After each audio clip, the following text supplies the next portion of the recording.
पण नुकत्याच झालेल्या निवडणुकीत माता भगिनींनी त्यांना काय काय वाटलं तसं तसं ते ईव्हीएमचं बटन त्यांनी दाबून दाखवून दिलं आणि या राज्यामध्ये खऱ्या अर्थाने लाडक्या बहिणींचं सरकार आणलं। अनेक निवडणुकांमध्ये लाडक्या बहिणींनी शक्ती दाखवून दिली आहे। सुप्रसिद्ध शायर काफी आजमींच्या या 4 ओळी आहेत।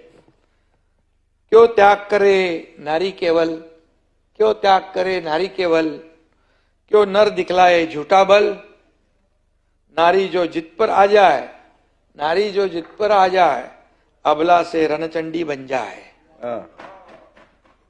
वार नाही तलवार आहे, मी शमशेरीची धार आहे। म्हणजे लाडकी बहीण हे माझ्या लाडक्या बहिणींनी दाखवून दिलेलं आहे। मला माझ्या लाडक्या बहिणींना सांगायचं आहे की तुम्ही आहात म्हणून आम्ही तुमचे लाडके भाऊ आहोत, तुम्ही आहात म्हणून हे लाडकं सरकार आहे, जोमाने कामाला लागलेलं आहे, पुढे प्रगती करते आहे। तुम्ही आहात म्हणून महाराष्ट्र आहे, तुम्ही आहात म्हणून सगळं आहे।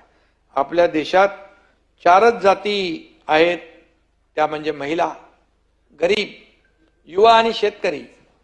असे पंतप्रधान आपले आदरणीय नरेंद्र मोदीजी वारंवार सांगतात। खरं आहे ते।